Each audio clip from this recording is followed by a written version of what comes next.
Hi everyone.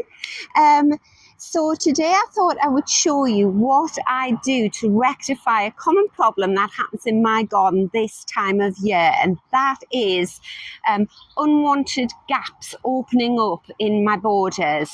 So all of my spring flowers, my bulbs, have gone over, all the tulips, the daffodils, all that kind of thing. And I'm sure many of you have the same problem.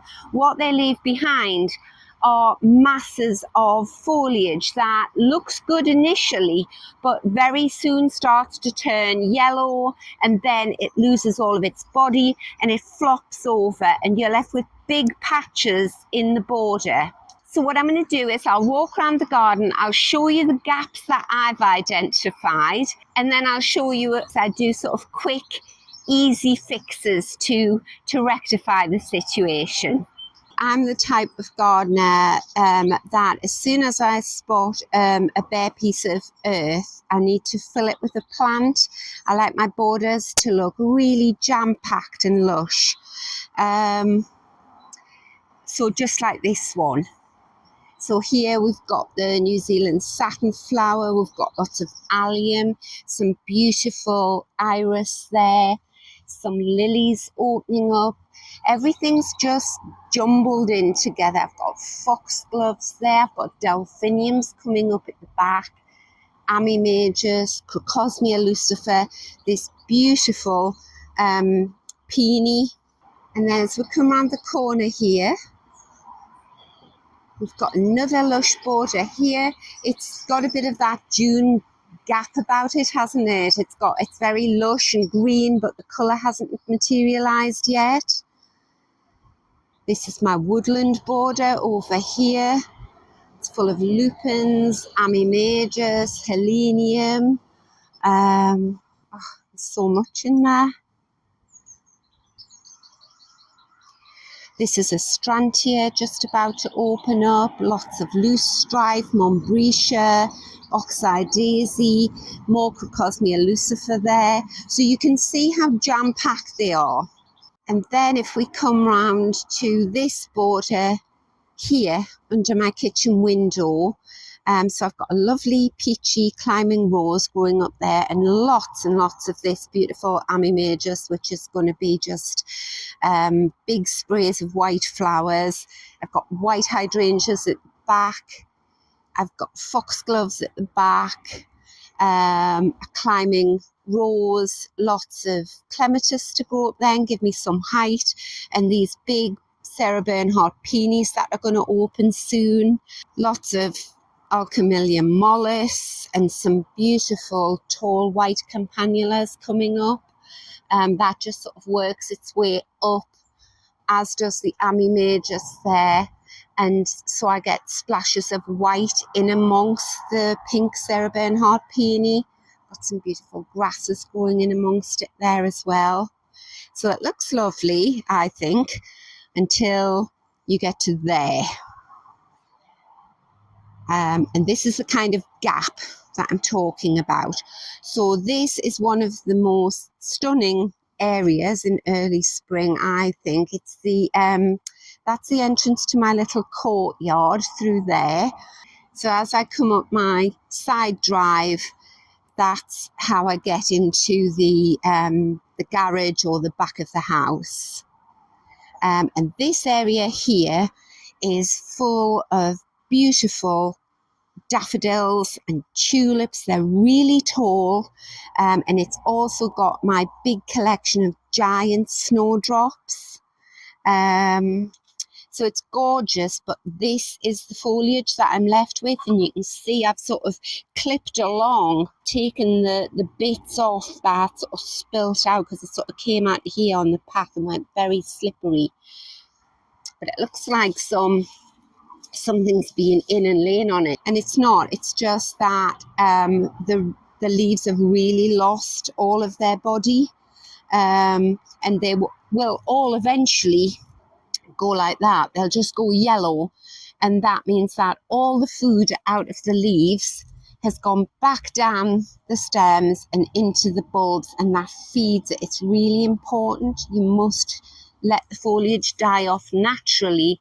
It feeds the bulbs. I actually supplement them by giving them a watering can of liquid seaweed, diluted liquid seaweed once a week. And the bulbs absorb all this nutrition, and then you get better flowers next year. But you can see I've got foxgloves in there.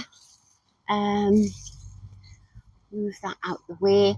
Got this weed. This gets everywhere. You just pull that out. Pull him out. But yes, so I certainly don't want to cut the foliage off, and I certainly don't want to dig around in there because I would damage all the bulbs, and then next year I would rue that decision because I would have no display there. So the first area that I'm going to deal with is this area here, which is beside the gate that goes through into the courtyard at the top of the drive. Because I think the rest of the border is lovely, and this is really drawing the eye away from the beautiful things to anybody coming up the drive, mainly me, looks at it and thinks, oh, such a mess, such a shame. So I think the Amimagus there with this beautiful white campanula here, and this is all campanula, the roses, the Amimagus, foxgloves, everything, that looks great. You can almost draw a dividing line up until there, and it's this, it's a significant piece of earth there. This is a creeping campanula, grows like a weed in my garden. That is a weed. And that is a bit of rubbish. So what I'm going to do is I'm going to take out the very obvious weeds. Just get rid of them.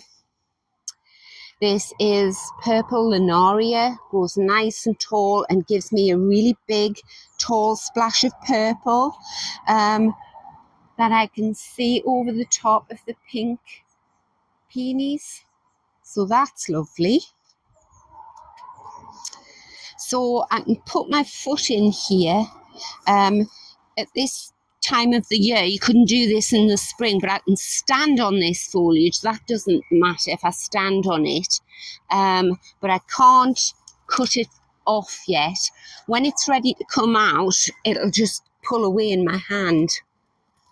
These weeds, pull these out. The foxgloves could do with some light coming through there. Pull out anything that's very obviously dead. The seeds off these little primula, they won't be bothered at all about being covered up by foliage. This is weed. Like I say, these are just very quick fixes. So what I'm going to do here is I'm going to look at the plants I've got growing around the garden in containers, mainly at the in my white garden and in front of the garage, and I'm going to see what's looking good or possibly what's even in flower now, and then I'm just going to stand those containers in amongst this dead and dying foliage, and then your eye will be drawn to the beautiful plants in the containers rather than the dead foliage. Right, so the first thing that I've identified that I could borrow from the display here is this lovely yellow wallflower. It's coming to an end, but the foliage still looks good and it has got a splash of yellow. So, right, I could put that there. And because he's in a black pot, you don't really notice the pot. Now in front of him, I planted this up the other day, and this is Nemesia with the most beautiful vanilla perfume. So I'm going to stand him there. So I could do that, but I really don't think that's got enough impact because these, I'll put a picture up of what the peonies, the Sarah Bernhardt peonies look like here.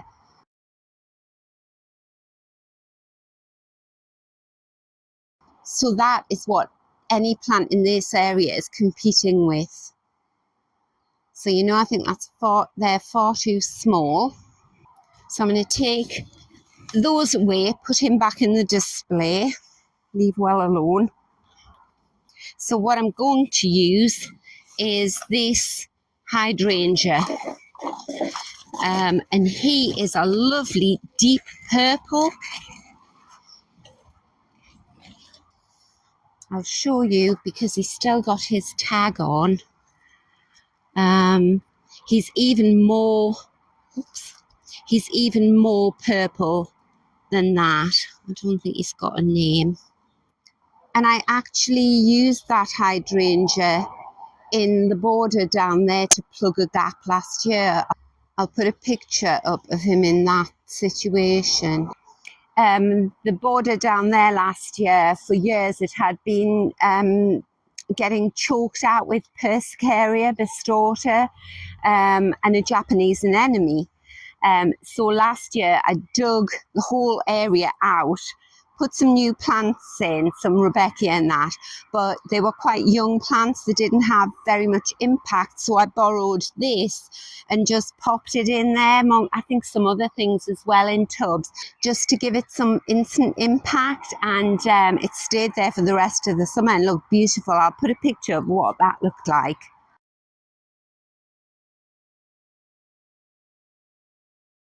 So anyway, yes, I'm going to put this hydrangea, spotted some more of that weed. There we go. I'm going to put this hydrangea in there. I'm just going to have to walk it in because it's so heavy.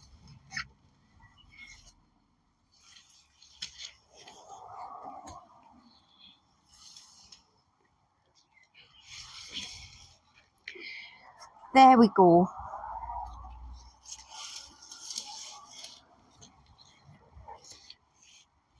There we go. Put the height to the back. It won't be long. I would probably think another couple of weeks and I'll be able to just get a hold of that dead foliage that's lying down there and just pull it away, and then what you'll see is earth. But I could plug the gap a little bit more. Now, what else have I got for a nice sunny situation? So I've just bought this. I bought him a week ago. He is a Hebe, and he was half that size a week ago. I bought 4 of them, and as soon as I got them, I potted them up in much bigger tubs, and he's just taken off. Now, he would look lovely there, wouldn't he? If I didn't have that label on the tub. Take the label off. That's better. Yeah. So I'll have him. And then you know what else I've got? So these were all tip cuttings of beautiful geraniums that I bought. I think probably a couple of years ago now. They're grown more for the foliage than the flower. The flowers are a bit sort of inconsequential. But I've got 3 of these. I overwintered them in the greenhouse and then I brought them out a couple of weeks ago and they've been at the front of the garage. But because this is a nice sunny aspect here, I could just move that dead foliage to one side and put those there. Maybe that then, that in the middle. Yes, I'm happy with that. Right, now the other thing that I have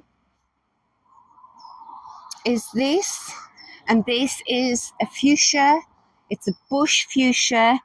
I paid £1.50 for him at my local supermarket, and again just potted it up immediately into a much bigger pot. And I'm thinking, because I know from experience nothing else is going to happen in this area here for the rest of the year. The Aquilegia here has been beautiful. It's been up here, but that's all finished now. So I think I need a sort of splash of colour there. I think that I can I can cut him down. That's just a little tree self-seeded itself there. Right, now what I'm thinking there is that is too small. He's not big enough. So I've got something in mind in the courtyard. I'll just go and get that. Right, and what I have is this, which is a Nandina. And he is beautiful. And he's got the same sort of russet tones as these geraniums here. What I don't like is I don't like that red pot. So what I'm going to do is I'll change the pot to a black one, but I'll pop him in this corner because I know nothing else is going to come up in this corner. The giant snowdrops have finished. This campanula is pretty. He's purple, so he will just creep forward like that. In fact, I can pull that all forward. And then my mother used to call this Star of Bethlehem. It gets a lovely purple star-shaped flower. That will spill down there. The Aquilesia's finished. That's not going to come back, but I like that. I think that Nandina really shows up against the black fence. Yeah. And I'll take this little fuchsia away. Right, so that's my suggestion for a quick fix. It hasn't cost me anything because I've had the plants already. And it took me about 5-10 minutes to do that. It's not damaging anything beneath it. And I think it looks so much better. And if anything doesn't work, if any of these plants start to look distressed because maybe they're not getting enough sun, but I can't imagine that. It's very sunny here. Then you can just move them and replace them with something else. So there we go, everyone. Thank you so much for watching. I hope you've enjoyed the video and found it useful. And I hope you've just enjoyed looking at some of the flowers in my garden. So I'll say goodbye until next time, and I'll just leave you with a bit more footage of flowers. Bye.